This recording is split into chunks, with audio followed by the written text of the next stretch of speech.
So good morning to all. Today, once again, we will start with our continuing topic, that is the AC circuit analysis.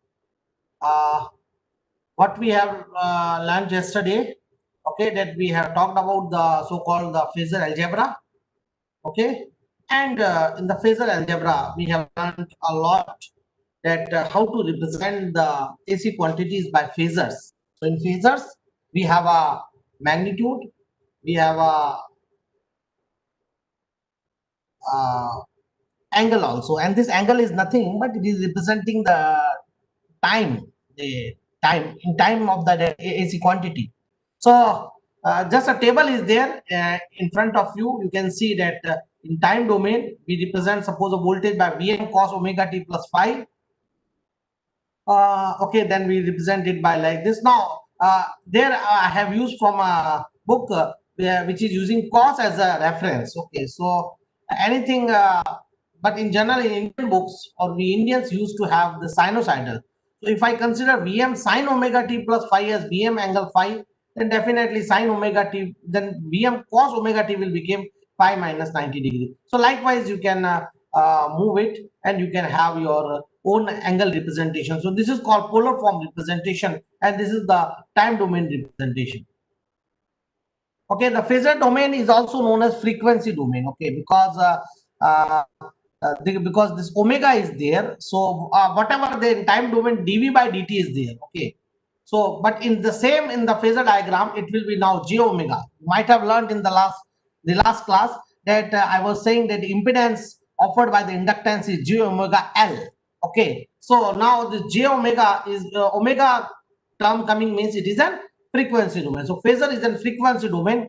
Okay, similarly, if you apply an integral in the time domain, that will be converted into 1 upon j omega, as in case of the capacitor. Okay, so v upon j omega, this is the phasor domain. So from there it is very clear that the phasor domain is a frequency domain. We keep this thing in the mind. Okay, then we have already represented the things. Okay, that how the phasors can be mapped on a Cartesian coordinate system. We have a two axis, the real axis and the imaginary axis. The imaginary axis is also known as j omega axis. Okay, so because if I apply j on the real axis, then it will be rotated by an angle of 90 degree with the same magnitude as real axis. So now this 90-degree axis will be called as the imaginary axis.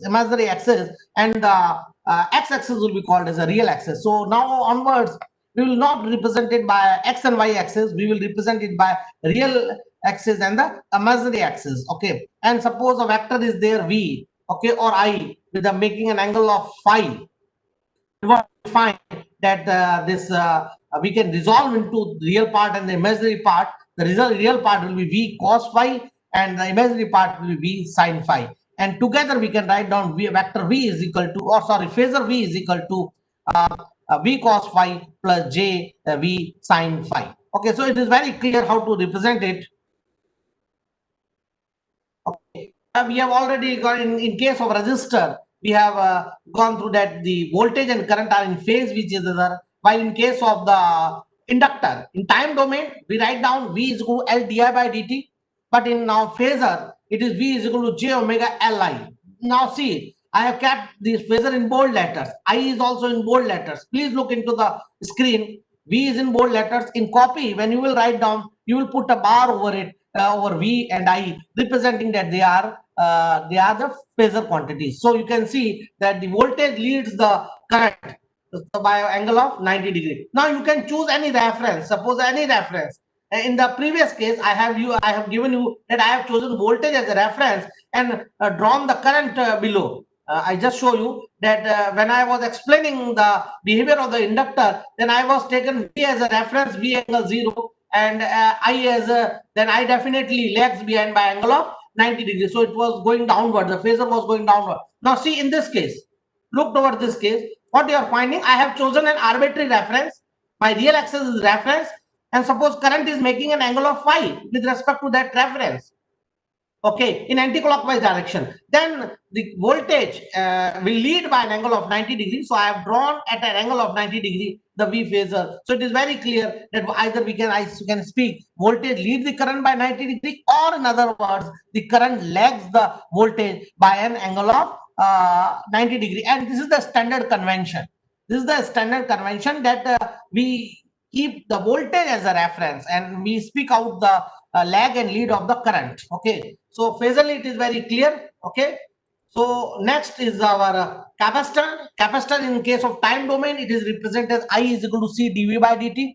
And the same thing in the phasor diagram, you see the bold letter are there, I phasor and V phasor is equal to j omega c, or I can also write down V is equal to I upon j omega c. You can write down in either ways. And what inference you got, that the current lead the voltage by angle of 90 degree. So say I like this, I have chosen an arbitrary reference, let the voltage is at angle of phi with respect to the reference angle, then definitely current will be at 90 degree. So it is very clear, I think so, from these three phasor diagrams, that how my resistor, inductor and capacitor will look like. Okay, if you have any doubt, please write in the chat box so far, so I can explain you in a more better ways. Because once this is in confusion, and then you will not able to understand the other concepts.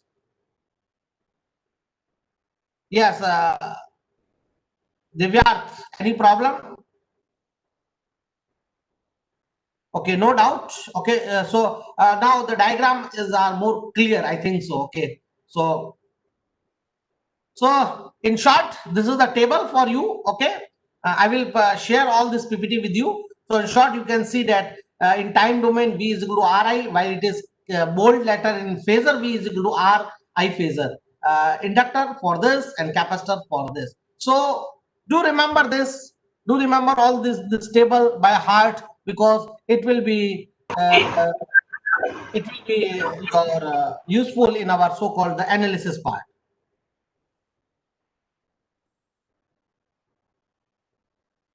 Okay, so this I have already told you that from now onwards we will be introducing a word called impedance. Okay, impedance is nothing but V phasor divided by I phasor. Okay, or V phasor is equal to Z phasor into I phasor. So this impedance is inverse of this impedance is known as admittance. Mind it, and it is represented by Y. So remember, impedance is this, and Y, if I write Y like this, then this is admittance. It is also phasor. It is just inverse of this. Therefore, I can write down of Y admittance is nothing but 1 upon Z impedance. Yeah.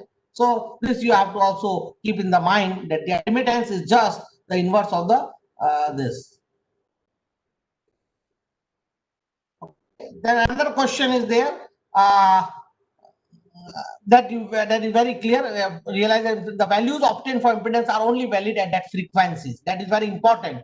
That I have told you that the phasor diagrams can be drawn of only of those quantities which are at the same frequency. If your frequency is changed, then definitely you cannot. Frequency is changing either in voltage or current. Okay, you cannot draw the phasor diagram. You cannot apply the phasor algebra. You can apply phasor algebra to only the quantities, phasor quantities which have the same frequency. Okay, frequency changes, definitely everything has to be changed. The phasor diagram will change. Okay, so in a similar situation, the inductor at the DC, okay, will behave as a short circuit.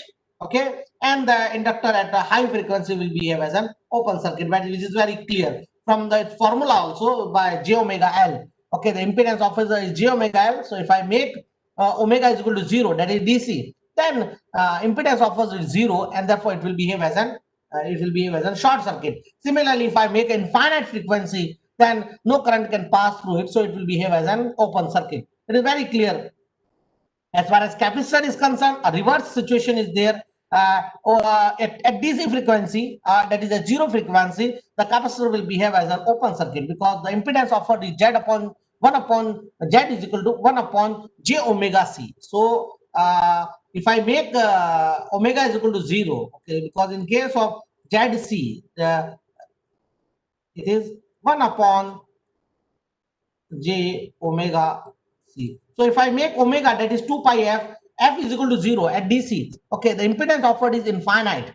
Impedance that is infinite means it is acting as an open circuit. Similarly, if I make a very high frequency, say infinity, so f is equal to infinity means the ZC will become 0, so it will behave as a short circuit. So capacitor at high frequency will behave as a short circuit, while the while at zero frequency or at DC frequency it will behave as an open circuit. This is very clear, I think so. Okay. As I've already told you, that Z is a now behave as a complex quantity which can be expressed in rectangular form. In rectangular form, when we express, it will have a real and a imaginary part. The real part is called the resistance, and the imaginary part is called the capacitance. Similarly, for the admittance, okay. Similarly, for the admittance, the admittance is the inverse of the reciprocal of the impedance, and it is also complex quantity. So, and the unit of the impedance was ohms, while the unit of the admittance is Siemens, or it is also nowadays the unit expressed is mho. Okay, mho means the opposite of the ohm. Okay, so you can see this word is mho. Mho is the unit of the admittance. Now this admittance is again consists of two parts. Now you know that Z consists of two parts, plus minus jx. Okay, similarly this y, which is just inverse of z, consists of two parts, g plus minus jb, known as conductance. Okay, g is known as conductance. Okay, this conductance is nothing but 1 upon r. Okay, and this is known as conductance, and its unit is also mho, mho or Siemens. The old unit is Siemens, but nowadays the reciprocal of the ohm is mho, and the unit of this b is known as susceptance. This is the b is known as susceptance. Its unit is also mho, and it is nothing but your inverse of the reactance. It is the inverse of the reactance. Okay, and if you look towards this, okay, if you take this as a base and you want to express g, then g comes out to be r upon r square plus x square, and b is equal to minus x upon r square plus x square. If you take as an individual term, if I ask what is the admittance of a resistance of 1 ohm, then you will say, or 2 ohm, then you will say 1 upon 2, or 3 ohm, 1 upon 3. But if you are expressed in complex form, then this is the way. Okay, if it is being combined form, then g will comes out to be r upon r square. Very simple, it is not difficult, because what will y will become? If I express that this is my z, calculated y, then what will be there? Suppose it is r plus jx, it is r plus jx, then it will become, y will become r 1 upon 1 plus r plus jx. Okay, now I ask you, express in a rational form. Express in a rational form. What you will do? You will multiply numerator and denominator by complex conjugate. So I will multiply both the term by its complex conjugate, r minus and r minus. I think so. You know the simple mathematics, r minus x. So what you will find, that this will become r square plus x square, and this r will get separated. So this y is nothing but j plus, so g plus jb. So g is nothing, r upon r square plus x square. Okay, and this will become minus x upon r plus x square. I think so. It is very clear. If not, then please write in the chat box. I am ready to solve. Any doubt? Please write in the chat box.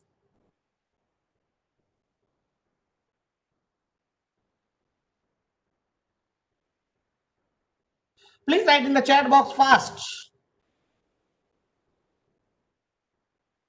It is very clear how to convert an impedance into admittance. If it is individual, suppose I say Z is equal to 5 ohm. Okay, what is its conductance? You will say simply 1 upon 5, no problem. But if it is in complex form, then you have to proceed in this way. Okay, so it is very clear, I think so. So let's move to the this Z is equal to R, then Y is equal to 1 upon R. Okay, if Z is equal to j omega L, then y will become 1 upon j omega, z is equal to 1 upon j omega c, then y will become j omega c. Now this I have deliberately written it so that you can remember by heart, and as and when required, you need not have to go for any rough work. You directly write down, oh, he's asking y, it is 1 upon r. for a resistor, and for inductor it is 1 upon j omega L. Why is there 1 upon j omega L? Okay, it is very clear, I think. So this table clearly dictates how to write down the admittance of a given impedance. Now you will definitely ask the different laws. So far the laws which you have learned, definition we have learned for the DC circuit. Now this will be somewhat changed. So what will be the change? The change is because now it is being converted into frequency domain. So instead of the ordinary algebra, we will have a phasor algebra. So if I will ask you how to define Kirchhoff current law, so what you will say? Okay, what you will say? Can repeat the definition for AC circuit. For AC circuit, the Kirchhoff current law states that the phasor sum of the current at any node is equal to zero. The phasor sum of the current at any node or junction is equal to zero. That should be very clear. Okay. Similarly, Kirchhoff voltage law. Then I will say that the phasor sum of all the EMFs and the drops in a closed loop circuit is equal to zero. Okay, so instead of the algebra, simple algebra, not algebraic sum, but I will use the phasor sum. The phasor sum of all the EMFs and the voltage drop in a closed loop in a given circuit is equal to zero. So it is very clear. Now you have to replace algebraic word by the phasor sum. Okay, so is there any problem so far in the definition of the Kirchhoff law? The same is true for the other laws also.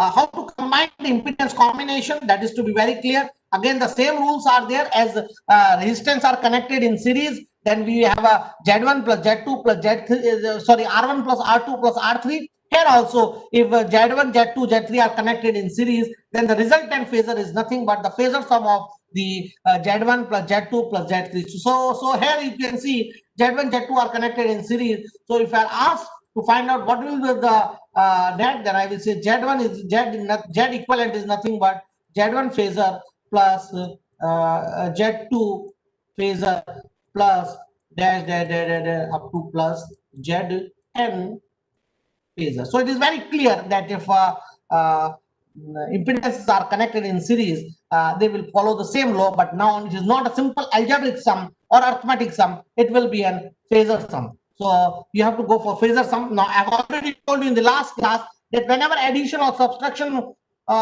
is there in the phasor algebra, then which type of system we use? Please write in the chat box. If you want to have addition or the subtraction, यदि हमें दो या दो से ज्यादा phasors का addition या subtraction करना पड़ेगा, तो हम हमारी जो ये फेजर क्वांटिटी है उसको किसमें एक्सप्रेस करेंगे? जल्दी लिखिए, केवल एक आंसर आया है अभी तक दिव्यार्थ का. Keshav Sharma is wrong. Please correct yourself. Keshav Sharma, no, you are wrong. There is a Himanshu. There is no such word called vector. Vector, what do you mean by vector? You are also wrong. There is no word called vector.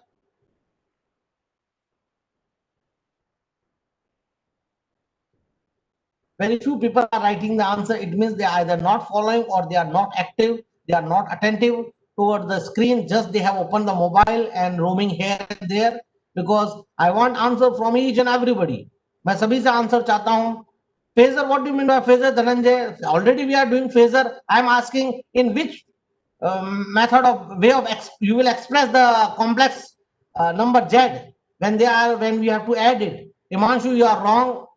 It means the concept is not clear. I have already told you. Yes, more answer from more people. There are a lot of near about 28 people are there. Okay.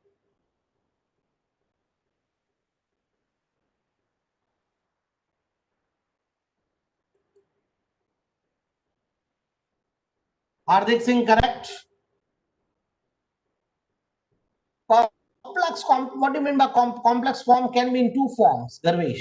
So please, Yogesh is correct. So the correct answer is Cartesian coordinate form. Okay, Cartesian coordinate form is the correct answer. That is, I will express Z not in polar form, but I will express in R plus minus Jx. Okay, and then what I will do, I will add the real terms of Z1, Z2, Z3 separately and the imaginary term separately, and then express it the resultant answer. The resultant answer can be converted into polar form But when we have to go for analysis, then we have to express in the Cartesian coordinate form in case of addition and the subtraction of the phasors को जब भी add करेंगे या subtract करेंगे वो Cartesian coordinate form में express होने चाहिए, वरना आप सॉल्व नहीं कर पाएंगे.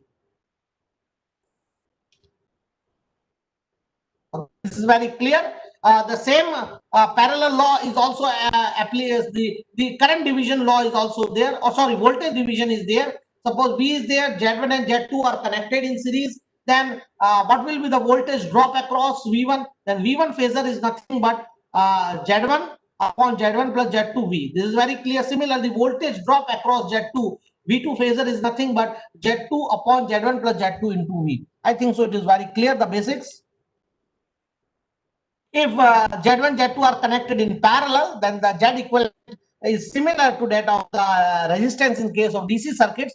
We have 1 upon R equivalent is equal to 1 upon R1 plus 1 upon R2 plus 1 upon R3. But here we will have 1 upon Z equivalent is equal to 1 upon Z1 phasor plus 1 upon Z2 phasor plus 1 upon Z3 phasor dash dash up to 1 upon Zn. Okay, so it is very clear. And here comes the current division law. Okay, the current division for the two elements connected in parallel is nothing but I1 is equal to Z2 upon Z1 plus Z2 into I. That is the I upon sum of the two impedances multiplied by the opposite impedance Z2. Similarly, for the I2, the opposite impedance is Z1. So Z1 upon Z1 plus Z2 into I. Is there any confusion? One more thing that I have written 1 upon Z equivalent like this. 1 upon Z equivalent is nothing but Y equivalent. And 1 upon Z1 is nothing but Y1 plus Y2. So I can express in terms of admittance also that Y equivalent is equal to Y1 plus Y2 plus Y3 up to Yn. Is there any problem? Then please write down in the chat box. I can take your problem.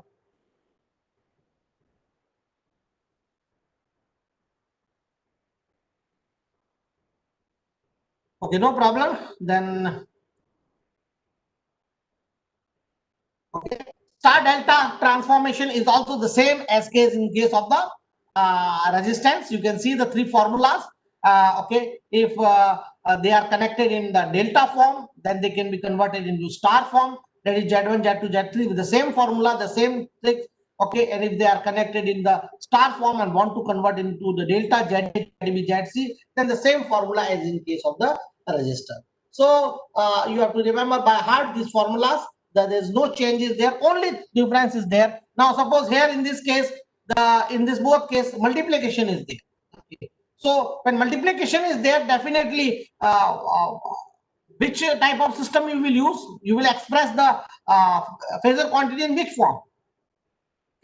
आप express करेंगे जब दो phasors polar form. Very good, very good, very good. Polar form. Now in multiplication, you will go for polar form. If it is given in Cartesian, you will convert in polar form. And if it is polar form, then you are okay, okay. But in addition, now once you are converted into polar form, now you have to add these two. So again, you have to convert into Cartesian coordinate form. So both things will be used in star delta. First of all, convert into polar form, and then you have to convert into Cartesian. Resultant, you have to Z1, Z2 is to be converted into Cartesian form.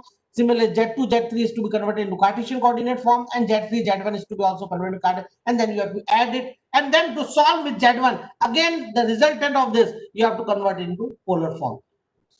कुछ मैं ये कह रहा हूं कि Z1 और Z2 को multiply करेंगे तो हमें पोलर में करना पड़ेगा, Z2 Z3 को भी पोलर में करना पड़ेगा, इसको भी पोलर में करना पड़ेगा. फिर पोलर करने के बाद फिर जब ये आएगा, इसको ऐड करना है इन दोनों को, तो आपको इसको इन दोनों को कार्टेशियन में, इसी प्रकार इसको भी ऐड करना है तो इसको भी कार्टेशियन कोऑर्डिनेट फॉर्म में कन्वर्ट करना पड़ेगा.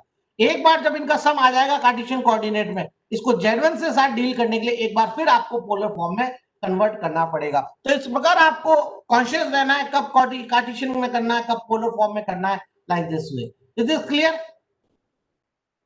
Okay. Now how phase shifting takes place. Okay, now if you connect a pure resistor, then you will find that the this is just a diagram which represents how phase shifting takes place between voltages. Okay. Now we can practice the simple question. Okay, a voltage source is there, 5 ohm and 0.15 farad is there, and an applied voltage is 10 cos 40t. You have to find out the voltage drop across 5 ohm as well as the voltage across the capacitor. Similarly, you can try a practice of 4 ohm being connected to this 0.3 Henry. Okay. So now see, look to what this question is there. What happens that you have been given this and the voltage is being like this. Okay. So first of all, what you will do, it is better to convert all this into impedance. Okay. So it is 2 millifarad and the frequency is how much? Omega is 50. So you have to first of all, what is the frequency omega? Angular frequency, not F, but angular frequency 50 is there. So we know that capacitance is nothing but 1 upon omega c. So it is 1 upon 2 into 10 raised to the minus 3. Don't forget about the milli. Milli means 10 raised to minus 3. Multiply by 50. You will get the capacitance. Okay, capacitance impedance in ohm. Then similarly for Henry, it is omega L. So 50 multiplied by 0.2. I think so it comes out to be 10 ohm. So it will become 10 ohm. 3 ohm will, as it is. Again, convert this 5 millifarad into corresponding ohm, the reactance. Then 8 ohm is now these two connected are in series. These two connected are in series. Their series combination is in parallel, and the resultant is in series with this capacitor. So you divide Vs by that Zs, you will get the corresponding current through this all these branches. Another question here, phase difference is also being given. So you did not have to confuse because now it can be expressed as 20 cos minus 15 degree, 20 angle minus 15 degree. Okay, so you can express this as a minus 15 degree like this. So this question is there already. Now you need not have to worry about what is the frequency because already the things are given in ohms. Okay, 20 ohm, this is the inductance, this is minus J25 ohm, this is the capacitor, reactance. Now what you have to do, these two are connected in parallel, so the resultant will be nothing but Z1 multiplied by Z1 into Z2 parallel, so Z1 into Z2 phasor plus. Okay, so you can proceed it further. Then this resultant will be in series with it, and you can now proceed. This is another question. Okay, you can solve this also. Today, what we did is the total how the impedances, how the work out with the admittance, how they behave when they are connected in series, how they behave in the parallel, what is the Kirchhoff law for AC circuit, Kirchhoff voltage law for AC circuit, Kirchhoff current law for the AC circuit. Okay, tomorrow we will go for the different theorems, the maximum power transfer, Thevenin theorem, Norton's theorem, and Millman's theorem for an AC circuit. So from there onwards, your whole this uh, chapter related to the theorems for both DC and AC will get completed. And then come the power analysis in case of AC circuits. Okay. So that's all for today. If there any doubt, please send the prerequisites. Yes, I will share today this PPT with you through the Google. Okay. Google Classroom. So no problem. Thank you very much. Any more question? Then please write in the chat box as I am ending the meeting.